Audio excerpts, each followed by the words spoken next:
እንግዲህ ከዩትኔዥያ ፕሮግራም በኋላ የጀመሩ ኮንሰንትሬሽን ካምፕ ነው ወይም ማጎሪያ ካምፕ ነው። ከዛን ጊዜ ጀምሮ በከፍተኛ ሁኔታ አይሁድን በግልጽ በአደባባይ ማሳደድ ተጀመረ። በዚህ መንገድ ነው እንግዲህ አይሁዳውያንን ማሳደድ የጀመሩት። ኦስትሪያ ሂትለር ተወልዶ ያደገባት ሀገር ናት። ኦስትሪያ ቬና ነው ያደገው ሂትለር። ለአይሁዳውያን ጥያቄ ምን አይነት መፍትሄ ነው መስጠት ያለብን የሚል ምክክር ያደርጋሉ። በዚህ ጊዜ እንግዲህ ሲኦል ተከፍቶ ሰይጣን በሰው መንግስት ውስጥ የፈለገውን ፕሮግራሙን ለማድረግ ሲሰራ የነበረበት ጊዜ ነው ማለት እንችላለን።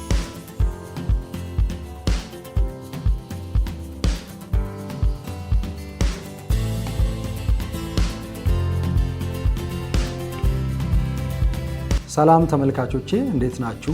እኔ ነቢይ ቢንያም ማቴዎስ ነኝ። የእግዚአብሔርን ሐሳብ የእግዚአብሔርን መልእክት ይዤ ወደ እናንተ መጥቻለሁኝ። እንግዲህ ከዚህ በፊት ስንከታተለው እንደነበረው እስራኤልና አሕዛብ በሚል ርዕስ ነው አሁንም የመጣሁት። ያለፈው ክፍል ትምህርት አምልጧችሁ ከነበረ እዚህ ጋር ያለውን ሊንክ በመጫን መከታተል ትችላላችሁ። የሚቀጥለውን ክፍል እንድትከታተሉ እጋብዛችኋለሁ። መልካም ጊዜ ይሆንላችሁ። እንግዲህ ከዩትኔዥያ ፕሮግራም በኋላ የጀመሩት የኮንሰንትሬሽን ካምፕ ነው ወይም ማጎሪያ ካምፕ ነው። ማጎሪያ ካምፕ እንዳልኳችሁ ለሶሻሊስቶች እና ለኮሚኒስቶች እንደዚሁም ለጦር ምርኮኞች ብለው የሰሩት ነው። እንግዲህ በሀገራቸው በተለይ በዋናነት ተቀናቃኞቻችን ብለው ያስቡ የነበሩ ፖለቲከኞችን ወደ ማጎሪያ ካምፕ በመውሰድ በማጎሪያ ካምፕ ውስጥ የጉልበት ስራ ያሰሯቸው ነበር።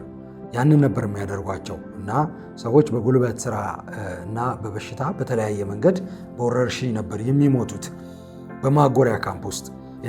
የናዚ ፓርቲ አሁን በቅደም ተከተል ማስረዳት ፈልጋለሁ ወይም ማስረዳት አለብኝ ስለ ናዚ ፓርቲ አሰራር ማለት ነው። ወይም ደግሞ የናዚ ፓርቲ ያደረገውን ነገር የመጀመሪያ ናዚ ፓርቲ ወደ ስልጣን ሲመጣ ፕሮፓጋንዳ ሚኒስተር አድርገው የሾሙት ወይም የፕሮፓጋንዳ ከስልጣንም በፊት አብሯቸው በፓርቲ ውስጥ የነበረ በደረጃ በእርከን ከታች ጀምሮ ከፍ እያለ እያደገ የመጣ አንድ ሰው ነበር እና ያ ሰው የፕሮፓጋንዳ ሚኒስተራቸው ነው የነበረው።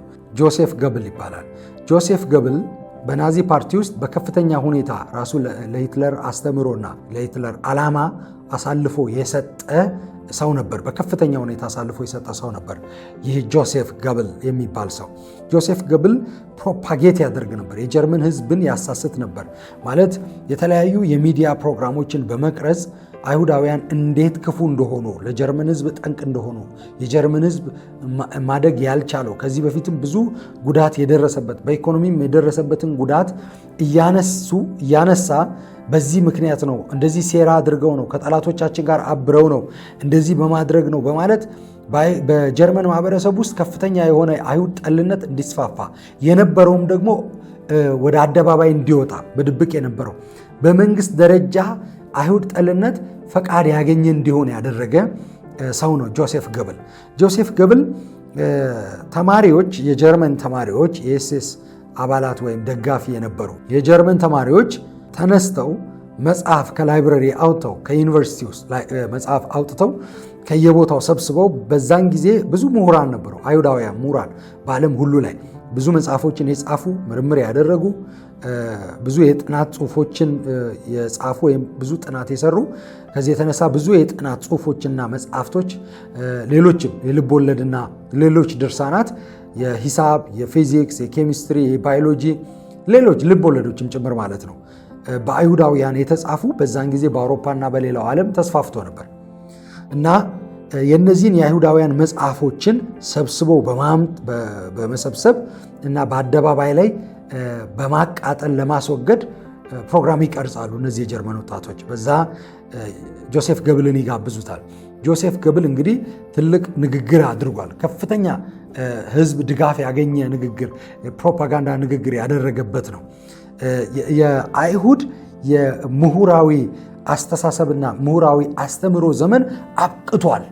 ይሄ የነሱ የምሁርነት የመጨረሻ ጊዜያቸው ነው፣ የነሱ ፍጻሜ ጊዜያቸው ነው ብሎ በአደባባይ ያወጀበት ጊዜ ነው። ጆሴፍ ገብል መጽሐፎቻቸውን እየያዘ እሳት ውስጥ የጣለበት ነው። በትልቁ ነው በእሳት ያቃጠሉት የአይሁዳውያን ምሁራን የጻፏቸው መጽሐፎች በዛን ጊዜ ማለት ነው። ከዛን ጊዜ ጀምሮ በከፍተኛ ሁኔታ አይሁድን በግልጽ በአደባባይ ማሳደድ ተጀመረ እና በአይሁዳውያን ነጋዴዎች ብዙ ሱቅ የከፈቱ ጀርመን ውስጥ የጀርመንንም ማህበረሰብ እየጠቀሙ ያሉ ጀርመናዊ አይሁዳውያን ነጋዴዎች ነበሩ። በእነሱ ሱቅ ላይ የዳዊትን ኮከብ በመሳል ጁድ የሚለውን ጽሑፍ JUDE ጽሑፍ በመጻፍ JUDE ጽሑፍ በመጻፍ ጁድ የሚለውን ጽሑፍ በመጻፍ በበራቸው ላይ በመጻፍ ሰው እንዲለያቸው በማድረግ በዛ ሱቅ ውስጥ ደግሞ ጀርመናውያን ገብተው እንዳይገዙ እንዳይሸምቱ ለማድረግ የኤስኤስ ወታደሮችን በማቆም ወይም የጌስታፖ ሰዎችን በማቆም አይሁዳውያን እንዲከስሩ ደንበኞቻቸውን እንዲያጡ ለማድረግ ሲሞከር ነበር። ያ ብቻ አይደለም። የጀርመን ሞብ የነበረ የጀርመን ምንድነው የጀርመን መንጋ በጀርመን የነበረ ይህንን ዓላማ ሲደግፍ የነበረ መንጋ ተነስቶ የአይሁዳውያንን ሱቅ እየዘረፈ እየሰበረ እየዘረፈ እያንገላታ አውጥቶ አደባባይ ላይ የሱቅ ነጋዴዎችን፣ ራህባዮችን፣ የአይሁድ አስተማሪዎችን ወይም የሃይማኖት መምህራኖችን፣ ራህባዮችን መንገድ ላይ በመያዝ በመደብደብ፣ በማባረር፣ በማሳደድ የሱቅ ባለቤቶችን በመምታት፣ በመቀጥቀጥ፣ በመደብደብ ንብረታቸውን በመዝረፍ ህዝቡ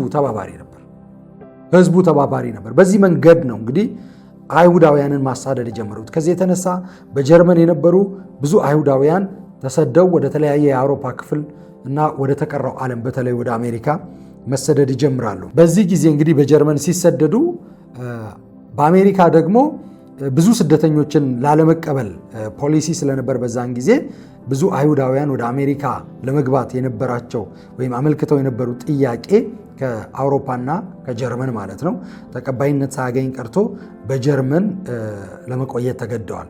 በተለያየ የአውሮፓ ክፍል ለመቆየት ተገደዋል፣ ሸሽተው ለመሄድ ስለፈለጉ ማለት ነው። ነገር ግን በጀርመን የቀሩ ጥቂት አይሁዳውያን ነበሩ። ንብረታቸው ቢወሰድባቸውም ከዋና ዜግነት ከጀርመናዊነት ቢወጡም ቢወርዱም ይላቸው በጀርመን አደባባይ ላይ እንዳይታዩ፣ በመንገድ ላይ ይህ ለአይሁዳውያን የተከለከለ ቦታ ነው የሚል አይሁዳውያን እንዳያልፉ የተከለከለ ቦታ ነው የሚል ጽሑፍ ሁሉ ማስታወቂያ ሁሉ እስኪለጠፍ ድረስ የአደባባይ ወንበሮች ላይ እንዳይቀመጡ ወንበር ላይ ተጽፎ አይሁዳውያን በዚህ ወንበር ላይ መቀመጥ አይችሉ የሚል ጽሑፍ ተጽፎ ወይም ከአይሁዳውያን በስተቀር ሌሎች መቀመጥ ይችላሉ የሚል አይሁዳውያንን የሚከለክል ጽሑፍ ወንበሮች ላይ ተቀምጦ ተጽፎ፣ እንደዚሁም ሆስፒታሎች ላይ ክልከላ ተደርጎ በስራ ቦታ ከስራ ተባረው ትልልቅ ምሁራን የነበሩ በየዩኒቨርሲቲ ያስተምሩ የነበሩ አርቲስቶች የነበሩ በጊዜው በጀርመን ማህበረሰብ ውስጥ ይታወቁ የነበሩ አርቲስቶች፣ የድራማ፣ የተውኔት፣ የፊልም ባለሙያ የነበሩ ተባረው ከስራቸው ተባረው ነጋዴዎች ንግዳቸው ቆሞ ወይም ንብረታቸው ተዘርፎባቸው የቤትና የመሬት ባለቤት የነበሩ ቤትና መሬታቸው ተቀምቶ ለሌሎች ጀርመናውያን እየተሰጠ ለኤስኤስ ኦፊሰሮች እየተሰጠ ለናዚ ፓርቲ አባላት እየተሰጠ እየተንገላቱ ቢሆንም ነገር ግን ከዚህ የከፋ ነገር አይደርስብንም፣ ይሄ መጨረሻ ነው በማለት በጀርመን የቆዩ አይሁዳውያን ደግሞ ነበሩ። ጥቂት አይሁዳውያን ደግሞ ነበሩ። አብዛኛው ወጥቶ ከጀርመን ወደ ተለያየ ቦታ ቢሰደድም ማለት ነው። ነገር ግን የጀርመን መንግስት በዚህ ብቻ አልቆምም። መጀመሪያ ኦስትሪያን ወረረ። እንግዲህ ኦስትሪያ ሂትለር ተወልዶ ያደገባት ሀገር ናት። ኦስትሪያ ቬና ነው ያደገው ሂትለር። ከዚህ ፊት እንዳልኳችሁ በትምህርት ቤት ተቀባይነት ስላላገኘ ከቬና ወጥቶ ወደ ጀርመን ገብቶ በኋላ በጀርመን ኑሮን አድርጎ የጀርመን ወታደር ሆኖ በዛ መንገድ ነው የቀጠለው። ኦስትሪያን መጀመሪያ ወረሩ። ኦስትሪያን የጀርመን ግዛት አደረጉ። ቼክ ሪፐብሊክን እያሉ እያሰፉ መጡ እና እንግሊዝ እና ፈረንሳይ ሆላንድ ከተወረረች በጀርመን ሊጠብቋት ቃል ገብተው ነበርና ናዚ እንግዲህ ከዛ በፊት በኦስትሪያ በቼክ በተለያዩ ቦታዎች ላይ ያገኛቸውን አይሁዳውያን በሙሉ እየያዘ ማሳደድ፣ መግደል ይጀምራል የጀርመን መንግስት። በኋላ ላይ ወይም ደግሞ ከዛ እሱ ግዛት አድርጎ ከያዘው ስፍራ እንዲወጡ ማድረግ ይጀምራል። በኋላ ላይ ግን በከፍተኛ ሁኔታ ፖላንድ ውስጥ ወደ 4 ሚሊዮን የሚጠጉ አይሁዳውያን ይኖሩ ነበር። ፖላንድን ወረረ የጀርመን መንግስት። ፖላንድን ሲወር በግልጽ እንግሊዝና ፈረንሳይ በጀርመን መንግስት በናዚ ላይ ጦርነት ያውጃሉ። እንግዲህ በዚህ መንገድ ፖላንድ ስትወረር ነው ሁለተኛው ዓለም ጦርነት የጀመረው። ሁለተኛው ዓለም ጦርነት ኦስትሪያም ስትወረር ቼክም ወይም ሌሎችንም ሀገራት የጀርመን መንግስት ሲወር አልጀመረም። ማንም ጥበቃ አላደረገላቸውም። ሌሎቹ እንግዲህ በሀገራቸው ሞክረዋል፣ በራሳቸው ሞክረዋል፣ ግን መቋቋም አልቻሉም። ግዙፍ ጦር ስለነበር በዛም አካባቢ የነበረ ህዝብ ደግሞ ናዚን ይደግፍ ስለነበር ናዚ እንግዲህ ትልቅ መንግስት ትልቅ ስርወ መንግስት መፍጠር ነው ያሰበው። ያ እንዲሆን ደግሞ ሰፊ መሬት መያዝ አለብን ብለው አልመው ተነስተው ነበር። ስለዚህ ግዛታቸውን ለማስፋፋት ደግሞ የኤሪያን ዝርያ በዛ አካባቢ እንግዲህ ኤሪያን ኦስትሪያም ሌሎችም አካባቢዎች አውሮፓ አካባቢዎች ላይ የጀርመንን ቋንቋ የሚናገሩ ኤሪያን ተብለው የሚጠሩ ሰዎች ስለነበሩ የኛ ናቸው፣ በታሪክ የኛ ህዝብ ናቸው፣ ስለዚህ የጀርመናዊ ናቸው ብለው ነበር እነ ሂትለር የሚያምኑት። ስለዚህ እነሱን ነፃ ማውጣት ብለው ነው ኦፕሬሽኑን ወይም ውጊያውን ሲያካሂዱ የነበረው። በኋላ ፖላንድን ሲወሩ ሁለተኛው ዓለም ጦርነት ጀመረ። የሁለተኛው ዓለም ጦርነት ታሪክ ሌላ ቢሆንም ወይም ደግሞ በዚህ ውስጥ ያለ ግን ሌላ ታሪክ ቢሆንም በዚህ በሁለተኛው ዓለም ጦርነት ፖላንድን ወረው ፖላንድን በሚቆጣጠሩበት ጊዜ የናዚ ፓርቲ ይህንን በሚያደርግበት ጊዜ 4 ሚሊዮን አይሁዳውያን እጁ ገቡ። ብዙ አይሁዳውያን እጁ ገቡ ማለት ነው፣ ብዙ አይሁዳውያን። ስለዚህ እነዚህን አይሁዳውያን ምን እናድርጋቸው የሚል ጥያቄ። አብዛኛዎቹ ደግሞ በፖላንድ የነበሩ አይሁዳውያን ኦርቶዶክስ ጂዎች ነበሩ። ኦርቶዶክስ አይሁዳውያን ማለት አክራሪ የይሁዲ እምነት ተከታዮች ነበሩ። አክራሪ አብዛኛዎቹ፣ ሁሉም ማለት አይደሉም፣ ግን አክራሪ። በፖላንድም እንግልትና መገለል ሊደርስባቸው ስለነበር ራሳቸውን ለይተው ሃይማኖታቸውን ጠብቀው ይንቀሳቀሱ ስለነበር የራሳቸው ማህበረሰብ የራሳቸው አካባቢ የነበራቸው በቁጥር ብዙ የነበሩ አይሁዳውያን የናዚ ፓርቲ እጅ ላይ ወደቁ። 4 ሚሊዮን አይሁዳውያን። እንግዲህ በዚህ ነው የናዚ ፓርቲ ተነስቶ ምን እናድርግ፣ ለአይሁዳውያን ጥያቄ ምን አይነት መፍትሄ ነው መስጠት ያለብን የሚል ምክክር ያደርጋሉ። ይህንን ስብሰባ የጠራው ሰው ሬንሃርድ ሃይድሬክ ይባላል። ሬንሃርድ ሃይድሬክ እንግዲህ በጊዜው ወጣት ነው፣ በመልኩ ኤሪያን የሚባል ነው። እንግዲህ እነሱ በሚሉት የኤስኤስ የጀርመን ፓራሚሊተሪ ወይም ልዩ ወታደራዊ ክንፍ መሪ የሆነው የሃይነሪክ ሂምለር ምክትል ነው የነበረው ሬንሃርድ ሃይድሬክ የሚባለው ሰው ማለት ነው። በአንዲት የአውሮፓ ከተማ የጀርመን ናዚ ወረራ በፈጸመባት የአውሮፓ ከተማ አንድ ትልቅ ካስትል ነበር፣ የአይሁዳውያን ትልቅ ቪላ ወይም እንደ ቤተ መንግስት ያለ የሚያምር ትልቅ ግዙፍ ቤት ማለት ነው። ብዙ ክፍል ያለው ቤት ነበር። ያንን ክፍል እነዛን አይሁዳውያን አባረው አሳደው ቤታቸውን በመውሰድ ሬንሃርድ ሃይድሬክ የራሱ አድርጎ ሚስቱንና ትንንሽ ልጆቹን በእድሜ ትንንሽ የነበሩ ልጆቹን ይዞ በዛ አካባቢ ላይ ገዢ ሆኖ የኤስኤስ ምክትል ሆኖ ማለት የኤስኤስ ሊደር የሆነው የሃይነሪክ ሂምለር ምክትል ሆኖ የነበረ ሰው ነው በዛ ጊዜ ሬንሃርድ ሃይድሬክ። እንግዲህ ሬንሃርድ ሃይድሬክ ይህንን ስብሰባ ይጠራል። ይህንን ስብሰባ ከጠራ በኋላ በዚህ ስብሰባ ላይ ምን እናድርግ የሚል እንግዲህ ስብሰባው እሱ ያቀደውን ያሰበውን ማድረግ እንዲቻል የሂትለር ምክትል ነው ወይም ደግሞ የሂትለር ወራሽ ነው። የሂትለር ወራሽ ነው። ከሂትለር ቀጥሎ የናዚ ፓርቲ መሪ ይሆናል ተብሎ የታሰበው ሰው የአየር ኃይሉን የመሰረተው ሄርማን ጎሪግ ነው። ሂትለር ጋር ቀጥታ ሳይሄድ፣ ምክንያቱም ሂትለር እጅግ ተንኮለኛና አደገኛ ሰው ከመሆኑ የተነሳ ያደርግ የነበረው የራሱ አጀንዳ የራሱ ሀሳብ ሆኖ አይሁዳውያንን መጨፍጨፍ፣ ዩትኔዥያ እና ሌሎችን ሀገራት መውረር፣ ጥፋት ማድረስ ሌሎች ህዝቦች ላይ እሱ ፕሮግራም ሆኖ ነገር ግን ምንም አይነት ወረቀት ላይ አይፈርምም ነበር። ምንም አይነት ወረቀት ላይ አይፈርምም ነበር። ነገሮች ቢቀየሩ እተርፋለሁ፣ አመልጣለሁ፣ ሰበብ ይኖረኛል ብሎ አስቦ ይመስለኛል እንደዛ የሚያደርገው። ከዚህ የተነሳ ሬንሃርድ ሃይድሬክ የሂትለር ወራሽ ነው ተብሎ የሚታምነው በዛን ጊዜ ወይም የሂትለር ወራሽ ተብሎ ሂትለር ራሱ የሰየመው ሰው ሄርማን ጎሪግ የአየር ኃይል አዛዥ የነበረው ሰው እሱ ጋር በመሄድ ያስፈርመዋል፣ ፍቃድ እንዲሰጠው ማለት ነው። ሄርማን ጎሪግ ይፈርምለታል። ስብሰባ ይጠራል ሬንሃርድ ሃይድሬክ። በዚህ ስብሰባ ላይ የተለያዩ የናዚ አመራሮችን፣ ኦፊሰሮችን ይሰበስባል። ከዛ ለአይሁዳውያን ጥያቄ ምን አይነት መልስ ነው መስጠት ያለብን ይላሉ። ሬንሃርድ ሃይድሬክ ይዞ የመጣው መፍትሄ ነበር ራሱ። እሱ ምንድነው? ኦልሬዲ ከፍተው በነበረው ኮንሰንትሬሽን ካምፕ ውስጥ ወይም ማጎሪያ ካምፕ ውስጥ እነዚህ በፖላንድ ያሉ አይሁዳውያንን ወደዛ ማምጣት፣ ጉልበት ያለውን በጉልበት ማሰራት፣ የቀረውን ደግሞ መግደል። ለምንድን ነው ለአይሁዳውያን ጥያቄ በዚህ ደረጃ የተጨነቁት? በፖላንድ የነበሩ አይሁዳውያንን መረሸን ጀምረው ነበር። እያወጡ በማስ መረሸን ጀምረው ነበር። መረሸን ሲጀምሩ ሁለት ችግር ተጋረጠባቸው። የመጀመሪያው ችግር ጥይት እያባከኑ ነው። እንደውም በአንድ ጥይት ሁለት ሰው መግደል፣ በአንድ ጥይት አባትና ልጅን፣ በአንድ ጥይት እናትና ልጅን መግደል ሁሉ እያለማመዷቸው ነበር። በሰው ላይ ማለት ነው፣ በአይሁዳውያን ላይ የኤስኤስ ሰዎችን።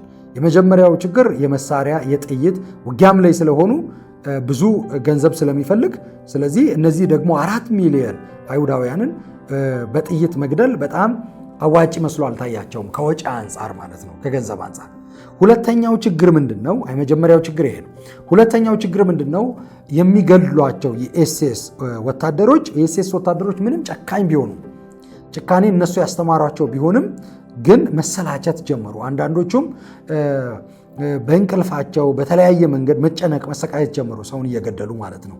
ስለዚህ የኤስኤስ ወታደሮች መሰላቸት መጀመራቸውን ሲያዩ እንግዲህ ይሄ ከዚህ ሁለት ችግር የተነሳ የአይሁዳውያን ጥያቄ ማለት ይሄ ነው። ምን ማለት ነው? አይሁዳውያን የጠየቁት ጥያቄ ሳይሆን እኛ ስለ አይሁዳውያን ያለን ጥያቄ እንዴት ነው ምናስወግዳቸው የሚል ማለት ነው። ይህንን ጥያቄ እንዴት እንመልስ የሚል ነው። ስለዚህ የማጎሪያ ካምፕ ሀሳብ ሬንሃርድ ሃይድሪክ ይዞ መጣ።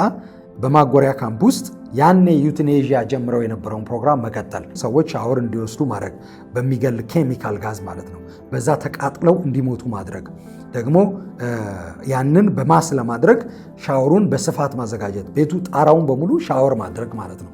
የተለያዩ የሻወር እንትኖችን ማድረግ፣ ከዛ ጋዝ ነው የሚለቀቀው ውሃ ሳይሆን። ስለዚህ ቤት ውስጥ ብዙ ሰው ባንዴ ያስገባሉ። ከዛ በኋላ ያንን በሩን ይዘጉባቸዋል፣ ጋዙን ይለቁታል። በተለያየ በሻወር ጭንቅላት ማለት ነው መልቀቅ። ከዛ በኋላ በአንድ ጊዜ ብዙ ሰዎች እንዲሞቱ ማድረግ፣ ጉልበት ያላቸውን የጉልበት ስራ ማሰራት እና የተለያዩ ነገሮችን ማድረግ። ይህንን እቅድ ያወጣሉ፣ እቅዱን ይፈርሙበታል፣ ይስማሙበታል። እና ብዙ አይሁዳውያንን ታዲያ በቁጥር እንዴት ብዙ ሰዎችን ወደ እነዚህ ማጎሪያ ካምፕ ውስጥ ልናስገባ እንችላለን? ከተለያየ የአውሮፓ ክፍል በዋናነት ደግሞ ከፖላንድ እንዴት ማስገባት እንችላለን የሚል ደግሞ ፈተና ብለው ያሰቡት ነው። እሱን ሲማከሩ ሎጂስቲክ ችግር ማለት ነው። ስለዚህ ያንን አሳይመንት ለአዶልፍ ሃይክማን ይሰጡታል። አዶልፍ ሃይክማን የተባለ ሰው ብዙ አይሁዳውያንን በባቡር አሳፍሮ ማለት በከብት ባቡር፣ ከብት የሚያጓጉዙባቸው የከብት ጋሪ ማለት እንችላለን፣ ባቡሮች ነበሩ። የከብት ባቡር ከብት ብቻ የሚያጓጉዙባቸው ለንግድ፣ ለተለያየ መንገድ ከብት ከአንድ ቦታ ወደ ሌላ ቦታ የሚያዘዋውሩባቸው ባቡሮች ነበሩ እና አውሮፓ ውስጥ ማለት ነው። በዛ ባቡር አይሁዳውያንን እንደ ከብት አጉሮ ወደ ማጎሪያ ካምፕ መውሰድ እና ወደዛ ማድረስና ወደዛ ማከፋፈል፣ እነዚህን አይሁዳውያን ወደ ተመደቡበት የማጎሪያ ካምፕ ውስጥ ማከፋፈል የአዶልፍ ሃይክማን ስራ ሆነ። እንግዲህ አዶልፍ ሃይክማን ማለት ትልቁ የእስራኤል ሞሳድ ኦፕሬሽን በዝና የሚታወቀው ከአርጀንቲና አምጥተው ኢየሩሳሌም አምጥተው ፍርድ ሰጥተው የገደሉት ሰው ነው። መጨረሻ ላይ አይሁዳውያን እስራኤል ሀገር ከሆነች በኋላ በ1948 ሀገር ሆኑ። ከ12 ዓመት በኋላ በ1960 ደግሞ በፈረንጆቹ ማለት ነው። እንግዲህ በአጭር ጊዜ ውስጥ ለፍርድ ይቀርብ እንደነበር አዶልፍ ሃይክማን አያውቅም ነበር። እንግዲህ ወደዛ ከመሄድ በፊት አዶልፍ ሃይክማን ይሄ ስራው ይሆናል። እንግዲህ የኤስኤስ ኦፊሰር ነው አዶልፍ ሃይክማን። የዋናው የአርኪቴክቱ ሬናርድ ሃይድሪክ ነው። አዶልፍ ሃይክማንን ያስፈጽማል። ሌሎች በውስጡ ብዙ ኦፊሰሮች አሉ። ለምሳሌ ኦሽዊትስ በርከናው የሚባል ትልቁ ማጎሪያ ካምፕ ነበር በፖላንድ። ይሄ ኦሽዊትስ በርከናው የሚባል የማጎሪያ ካምፕ ውስጥ ዶክተር አለ፣ የኤስኤስ ዶክተር እና ጆሴፍ መንግሌ ይባላል። ጆሴፍ መንግሌ ዶክተር ነው። ቤተሰቦቹ በጀርመን ሀብታም የነበሩ፣ ከሀብታም ቤተሰብ ቢወለድ የራሳቸው የእርሻ ቢዝነስ፣ የእርሻ ስራ ያላቸው ትልቅ የእርሻ ቢዝነስ፣ የእርሻ ምርቶችን ማለት የእርሻ ማሽነሪዎችን የሚያመርት ቤተሰብ የነበረውና መንግሌ ፋርም ቢዝነስ ይባላል። ከዛ ቤተሰብ የወጣ ነው። ሕክምና ነው የተማረው። ዶክተር መንግሌ በኦሽዊትስ ካምፕ ውስጥ እንግዲህ ብዙ በዝና የሰማ ነው ሰዎች ላይ ሰውነት ላይ የሰውን ሰውነት እየቀደደ የአይሁዳውያን ሰውነት እየቀደደ ምርምር ያደርግ የነበረ ሰው ነው እና ብዙ ሰዎች እጅ አለበት፣ የብዙ ሰዎች እጅ አለበት። እንግዲህ ጭካኔያቸውን ለማሳየት ነው ይህንን ያለ የተናገርኩ ያለሁት እና ታሪኩን ግን ፍሰቱን ጠብቄ ብናገር ይሻለኛል። ከዛ በኋላ ማጎሪያ ካምፖችን ከፈቱ። ለአይሁዳውያን ምንድን ነው የሚሏቸው? እዛ ንብረታቸውን የቀሟቸው፣ ያስገድዷቸው፣ የጉልበት ስራ ያሰሯቸውና ያንገላቷቸው ስለነበር የተሻለ ቦታ አዘጋጅተንላቸዋል፣ አይሁዳውያን ብቻ የሚኖሩበት የተሻለ ቦታ አዘጋጅተናል ብለው ቦታ አዘጋጅተው ለዛ የሚሆን ለድራማ የሚሆን ለፕሮፓጋንዳ የሚሆን ቦታ አዘጋጅተው ያንን ስራ የሚሰራው የፕሮፓጋንዳ ስራ የሚሰራው ከዚህ ፊት እንዳልኳችሁ ጆሴፍ ገብል ነው። ጆሴፍ ገብል ምንድነው በፕሮፓጋንዳ የሚሰራው? አይሁዳውያን ተለይተው ይጦራሉ፣ ሽማግሌዎችና አሮጊቶች፣ ህፃናት ደግሞ በሚገርም መዝናኛ ቦታ ላይ ይጫወታሉ። ከጀርመን ወጥተው ከፖላንድ ወጥተው ከተለያየ ቦታ ወጥተው ወስደን በቃ የተለየ ቦታ ሰጥተናቸዋል። ምን ማለት ነው? ሴትልመንት ነው፣ ጂው ሴትልመንት ነው። የአይሁዳውያንን ማስፈር ሰፈራ ማለት ነው በአማርኛ። አይሁዳውያንን ሌላ ቦታ ላይ ማስፈር፣ የተሻለ ቦታ ለነሱ መስጠት የሚል ነው እና ሩቅ ቦታ ወስደን እንደዚያ አድርገንላቸዋል ነው። ስለዚህ የጀርመንና ሌላውን ማህበረሰብ በዚህ ምክንያት አደንዝዘዋል። ማጎሪያ ካምፕ ውስጥ ይደረግ የነበረው ነገር መረጃ እንዳይወጣ አፍነው ነበር። ነገር ግን ብዙ ሰዎች ደግሞ ተሳትፏል። የኤስኤስ ወታደሮች በዛ የግድያ ስራቸውን ያስፈጽሙ ነበር። ስለዚህ አይሁዳውያን ወደ ማጎሪያ ካምፕ ሲሄዱ አያውቁም ነበር። አንዳንዶቹ በደስታ ነው የሚሄዱት። ምክንያቱም እዚህ እንግልት እየደረሰብን ነው፣ ከማህበረሰቡ ተገድለናል፣ አግልለውናል፣ ንብረታችንን ቀምተዋል። ስለዚህ እዛ ሄደን ከአይሁድ ጋር ብቻ ልንኖር ነው በሚል ደስ ብሏቸው በደስታ ህፃናት፣ እናቶች ይሄዱ ነበር። በኋላ ላይ ግን ጉዞ ሲጀምሩ ምግብ ስለማይሰጣቸው አንዳንዶች የታመሙ ሰዎች፣ የደከሙ ሰዎች በእድሜ እና ህፃናት መንገድ ላይ እንኳን ይሞቱ ነበር። አስክሬናቸውን አውጥተው ከዛ ባቡር ውስጥ በኋላ ላይ ኮንሰንትሬሽን ካምፕ ነው ወስደው የሚጥሉት። መጀመሪያ አካባቢ መንገድ ላይ ሁሉ ይጣል ነበር እና አይሁዳውያን እንግዲህ ሳያውቁ ወደ እርድ ቦታ፣ ወደ መታረጃ ቦታቸው ይገቡ ጀመር እና ለዚህ መጽሐፍ ቅዱስ አንድ ክፍል አለ፣ መዝሙር ላይ የሚናገር አንድ ክፍል አለ። መዝሙር 94 ላይ አዲሱ መደበኛ ትርጉም በሁሉም ማየት ትችላላችሁ፣ በእንግሊዝኛው ማየት ትችላላችሁ። እንደዚህ ይላል፣ የበቀል አምላክ አንተ እግዚአብሔር ሆይ፣ የበቀል አምላክ አንተ እግዚአብሔር ሆይ፣ የበቀል አምላክ ሆይ ደምቀ ተገለጥ። አንተ የምድር ዳኛ ሆይ ተነስ፣ ለትዕቢተኞች እጃቸውን ስጣቸው። ክፎች እስከ መቼ እግዚአብሔር ሆይ፣ ክፎች እስከ መቼ ይፈነጫሉ? የእብሪት ቃላት ያሽጎደጉዳሉ፣ ክፉ አድራጊዎች ሁሉ ጎራ ይነዛሉ። እግዚአብሔር ሆይ፣ እግዚአብሔር ሆይ ሕዝብህን አደቀቁ፣ ርስትህንም አስጨነቁ። መበለቲቱንና መጻተኛውን ገደሉ፣ የድሃ አደጉንም ነፍስ አጠፉ። እነርሱም እግዚአብሔር አያይም፣ የያዕቆብም አምላክ አያስተውልም አሉ። እናንተ በሕዝቡ መካከል ያላችሁ ደነዞች ልብ በሉ። እናንተ ቂሎች ጥበበኞች የምትሆኑት መቼ ነው? ጆሮን የተከለው እርሱ አይሰማምን? ዓይንንስ የሠራ እርሱ አያይምን? ሕዝቦችን በተግሣጽ ወደ መንገድ የሚመልስ ዕውቀትንስ ለሰው ልጆች የሚያስተምር አይቀጣምን? እግዚአብሔር የሰው ሐሳብ መና ከንቱም እንደሆነ ያውቃል። እግዚአብሔር ሆይ አንተ የምትገሥጸው ከሕግም የምታስተምረው ሰው ምስጉን ነው። ለኃጢአተኞች ጉድጓድ እስኪማስላቸው ድረስ እርሱን ከመከራ ታሳርፈዋለህ። እግዚአብሔር ሕዝቡን አይጥልምና ርስቱንም አይተውም። ፍርድ ተመልሶ በጽድቅ አሰራር ላይ ይመሠረታል። ልባቸውም ቀና የሆነ ሁሉ ይከተሉታል። ክፎችን የሚቋቋምልኝ ማን ነው? ከክፉ አድራጊዎችስ ጋር የሚሟገትልኝ ማን ነው? እግዚአብሔር ረዳቴ ባይሆን ኖሮ ነፍሴ ወደ ዝምታው ዓለም ፈጥና በወረደች ነበር። እኔ እግሬ አዳለጠኝ ባሉ ጊዜ እግዚአብሔር ሆይ ምሕረትህ ደግፎ ያዘኝ። የውስጤ ጭንቀት በበዛ መጠን ማጽናናት ነፍሴን ደስ አሰኛት። አመፃን ሕጋዊ የሚያደርግ የጥፋት ዙፋን ከአንተ ጋር ሊያብር ይችላልን? በጻድቁ ላይ ተሰልፈው ይወጣሉ፣ በንጹሕም ላይ ሞት ይፈርዳሉ። ለእኔ ግን እግዚአብሔር ምሽግ፣ አምላኬም መጠጊያ ዓለት ሆኖኛል። በደላቸውን ወደ ራሳቸው ይመልሳል፣ በክፋታቸውም ያጠፋቸዋል። እግዚአብሔር አምላካችን ይደመስሳቸዋል። ይሄ በጣም ፓወርፉል የእግዚአብሔር ቃል ነው። ይሄ እንግዲህ በመዝሙር የተጻፈ ነው። ወደዚህ ስመለስ አይሁዳውያን የሆኑ ክርስቲያኖችንም ክርስቲያን ናቸው ብለው አለዩም። ናዚዎች ማለት ነው። ክርስቲያኖችንም ወደ ማጎሪያ ካምፕ ነው መውሰድ የጀመሩት። ስለዚህ ለአይሁዳውያን የወጣ የሞት ፍርድ ቄራ ነበር፣ ሞት የሚከናወንበት ቄራ ነበር ማጎሪያ ካምፕ። እንግዲህ ብዙ ማጎሪያ ካምፖችን ነው የሰሩት። ዋና ዋና የሚባሉ ብዙ ነገር የተደረገባቸው 22 ማጎሪያ ካምፖች ነበሩ በጀርመንና በዋናነት በፖላንድ እና በፖላንድ የነበሩት ናቸው በማስ ብዙ ሰው ሲገደልባቸው የነበሩ። ቤልዜክ የሚባል ማጎሪያ ካምፕ፣ ሶቢቦር፣ ትሪብላንካ፣ ማይደኒክ እና ኦሽዊትስ በርከናው በጣም ዝነኞች ናቸው። ኦሽዊትስ በርከናው የሚባለው ደግሞ በዋናነት ብዙ ሰዎች የተገደሉበት ብዙ ግፍ ስቃይ የታየበት ነው። እነ ትሪብላንካም ሶቢቦርም በጣም ጭካኔ የተሞላባቸው ድርጊቶች ሲፈጸሙባቸው የነበሩ ማጎሪያ ካምፖች ናቸው። ቤልዜክ እና ማይደኒክን ጨምሮና ሌሎችም አሉ። በስም ማየት ትችላላችሁ። ፋክቸክ ወይም ደግሞ ጎግል አድርጋችሁ ማየት ትችላላችሁ። ብዙ ማጎሪያ ካምፖች ነው የነበሩት።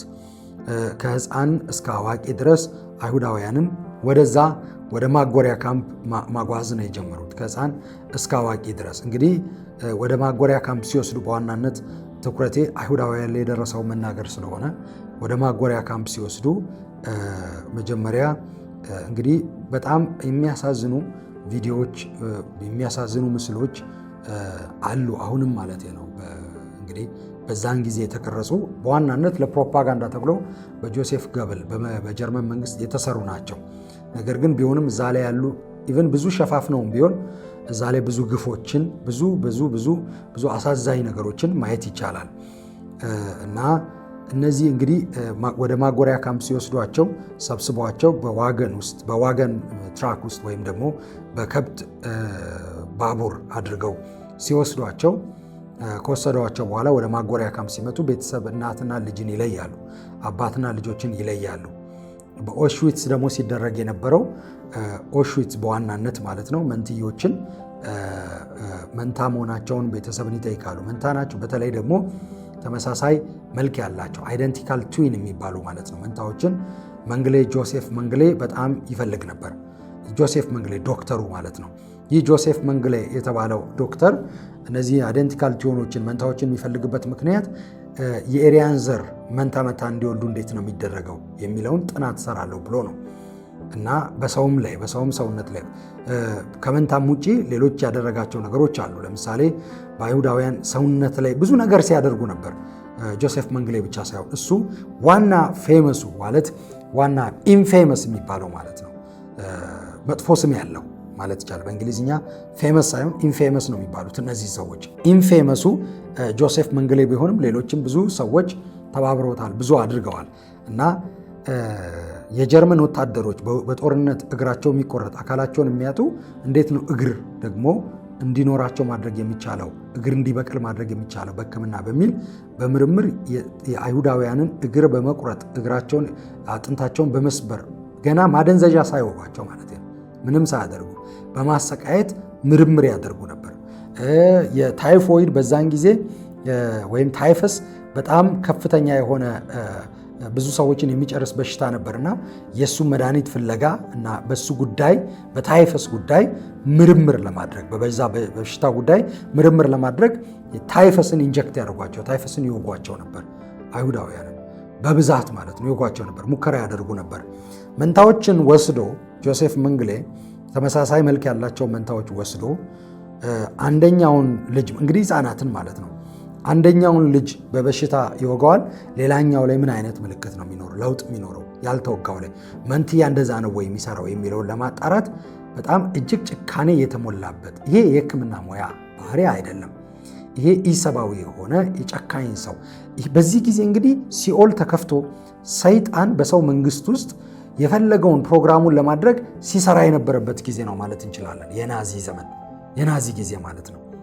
ብዙ ሰዎች ስለ ናዚ ሲወራ ያደረጉት ነገር ከአይሁዳውያን ጋር የተያዘ ብቻ ይመስላቸዋል። ግን እንደው ብቻ ቢሆን እንኳን ከአይሁዳውያን ጋር አይሁዳውያን ያለ ያደረጉት ነገር ለጆሮ ለመስማት የሚሰቀጥጥ በጣም እጅግ ብዙ ነገር ነው። ለምሳሌ የአሜሪካ ወታደሮች እነዚህ ማጎሪያ ካምፖችን በውጊያ ነፃ ማውጣት ሲጀምሩ መጀመሪያ አካባቢ ማለት ነው እንግዲህ በፈረንሳይም በሌሎችም ቦታዎች ላይ ማጎሪያ ካምፖችን መስራት ጀምረው አስፋፍተው ነበር። ጀርመናውያን በያዙት ቦታ ሁሉ የመጀመሪያውን ኮንሰንትሬሽን ካምፕ ማጎሪያ ጣቢያ ነፃ ሲያወጡ የአሜሪካ ወታደሮች ያዩትን ነገር ሊቋቋሙ አልቻሉም። ሌላው ዓለም አያውቀውም ማለት ነው። ምን ማለት ነው? ብዙዎች ፌንት ያደርጉ ነበር፣ ያስመልሳቸው ነበር፣ መቋቋም አይችሉም ነበር። በራሳቸው መንገድ ያለ ሕግ ያለ ፍትህ የጀርመን ወታደሮችን መግደል ሁሉ ጀምረው ነበር። የአሜሪካ ወታደሮች ወይም ሌሎቹ ገና ሲያዩ ማለት ነው። ያንን መጀመሪያ ስናይ አንዳንዶቹ ምስክርነት ሰው አልነበረም የምናየ የነበረው እንስሳ እየተመላለሰ ምናይ መስሎን ነበር አሉ። ምክንያቱም ሰዎች በሙሉ ልብሳቸውን ገፏቸው እርቃናቸውን ሆነው ልብስም የለበሱት ይሄ የእስር ቤት ወይም የሆስፒታል የሚመስል ዩኒፎርም አልብሰዋቸው ከዚያ በኋላ ምግብ ያልበሉ በስኬሌተን በአጥንት ያሉ እንግዲህ ምስሎቻቸውን ካገኘን እንለቅላቸዋለን፣ እናሳያቸዋለን። የምታያቸው ምስሎች ያንን ነው የሚመስለው። ከዛ የወጣ ምስል ነው አሁን የምታያቸው ምስሎች። እነዚህ ምስሎች እንግዲህ በጣም ሰው መጨረሻ ላይ እንዲህ መሆን ይችላል ወይ የምትሉት፣ ሰው ባይበላ እንዲህ ነው ወይ የሚሆነው? ሰው ቢሰቃይ እንግልት ቢደርስ እንዲህ የተረፉትን ነው ምለው እና ሰው አይመስልንም ነበር መጀመሪያ። በኋላ ከደቂቃዎች በኋላ ነቃን። ሰው ልጅ ላይ ነው ይሄ ሁሉ የደረሰው፣ የሰው ልጅ ነው ወይ ይሄ ሁሉ መከራ ያየው የሚለውን መቋቋም የማንችለው ነው የሆነው ብለው ብዙ የአሜሪካ ወታደሮች ምስክርነት ይሰጡ ነበር። እና ለማንኛውም ወደ ታሪኩ ስንመጣ ቤተሰብን፣ ልጅን፣ እናትን፣ አባትን ይለዩ ነበር። ከዛ በኋላ ደግሞ አንዳንድ ጊዜም ጭካኔ በተሞላበት ሁኔታ አባትን በልጆች ፊት፣ እናትን በልጆች ፊት ወይም ልጆችን በወላጅ ፊት ለፊት እያዩ ይገድሉ ነበር።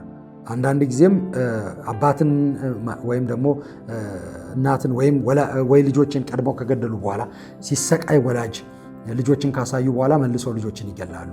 ወይም ደግሞ ልጆች ሲሰቃዩ ወላጅን ያሳዩና በኋላ ወላጆችን ደግሞ መልሰው ይገላሉ። ከዚህ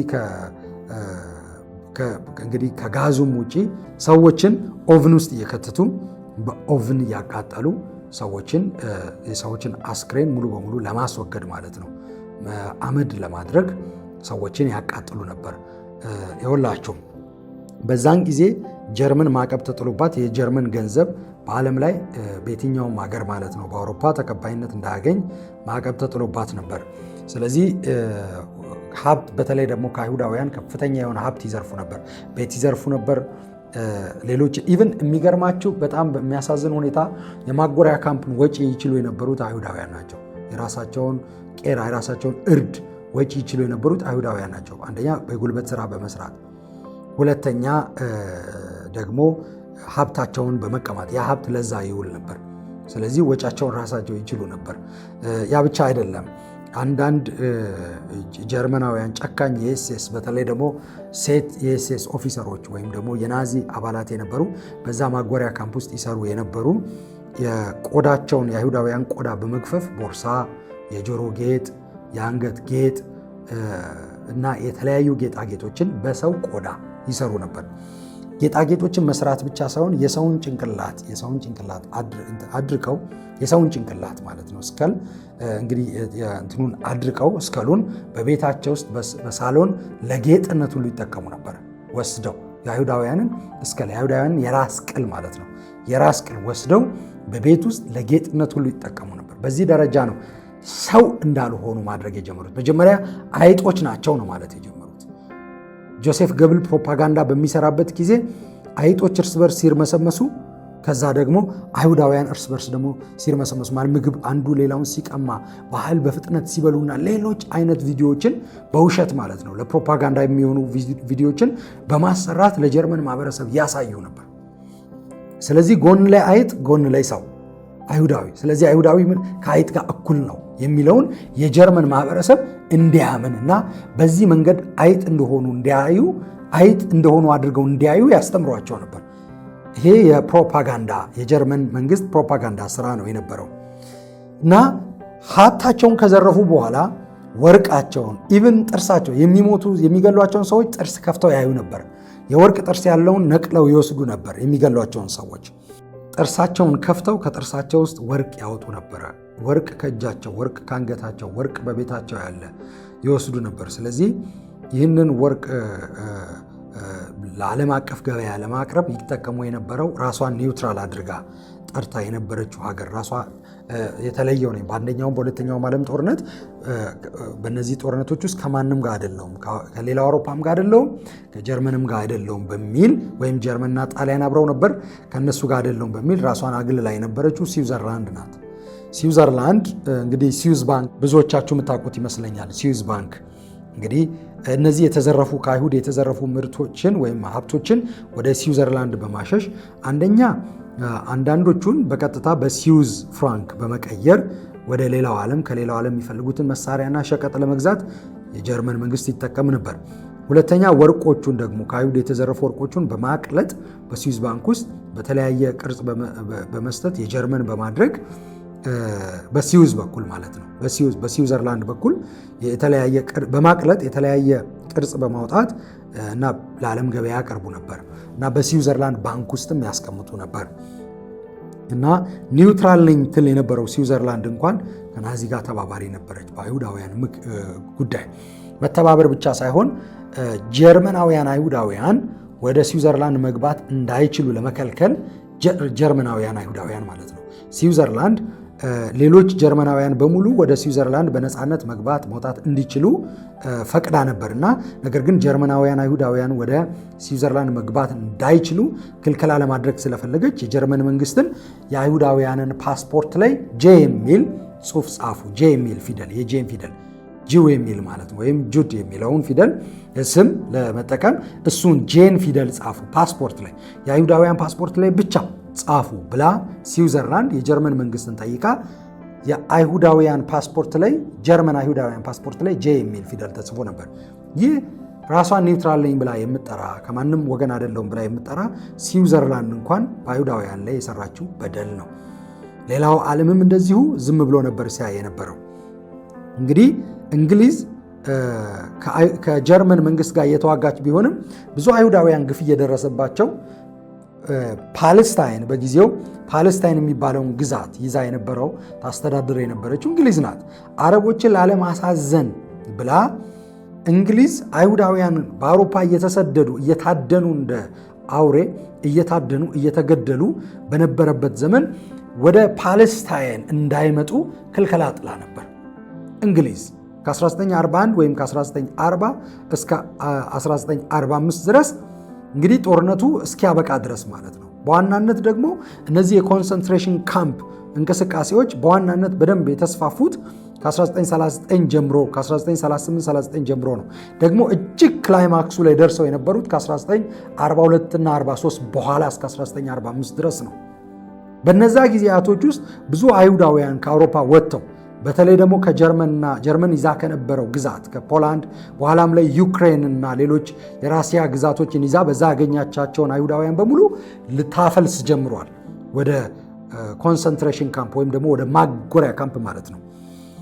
ነገር ግን እንግሊዝ እንዳይወጡ ከልክላቸው ነበር። ወደ ፓለስታይን እንዳይገቡ ከልክላቸው ነበር። የእስራኤል መንግስት ደግሞ ሙሉ በሙሉ የፈረሰው የመጀመሪያው መንግስት የፈረሰው በአሦራውያን ጊዜ ነው። ቀጥሎ ደግሞ ሙሉ በሙሉ የፈረሰው በባቢሎናውያን ጊዜ ነው። ኢንዱስትሪያል በሆነ ሌቭል በኢንዱስትሪ ደረጃ ሰዎችን መግደል፣ የሰው ልጆችን ማስወገድ ማለት ነው። ሂዝቡላ እስራኤልን ለማጥፋት ሙሉ የተነሳ ቡድን ነው። ያቋቋመው ቡድን ደግሞ ምን ይባላል? ሙስሊም ብራዘርሁድ ይባላል። እንግዲህ ተመልካቾቼ የዛሬው ትምህርት የዛሬው ምዕራፍ የዛሬው ኤፒሶድ ይህንን ይመስላል። የሚቀጥለውን ምዕራፍ ይዘንላችሁ እንመጣለን። የሚቀጥለው ትምህርት እንዳያመልጣችሁ ቻናላችንን ሰብስክራይብ በማድረግና የደውሉን ምልክት በመጫን ተጠባበቁ። እስከዛው መልካም ጊዜ እንዲሆንላችሁ እመኛለሁ። ሰላም ሁኑ።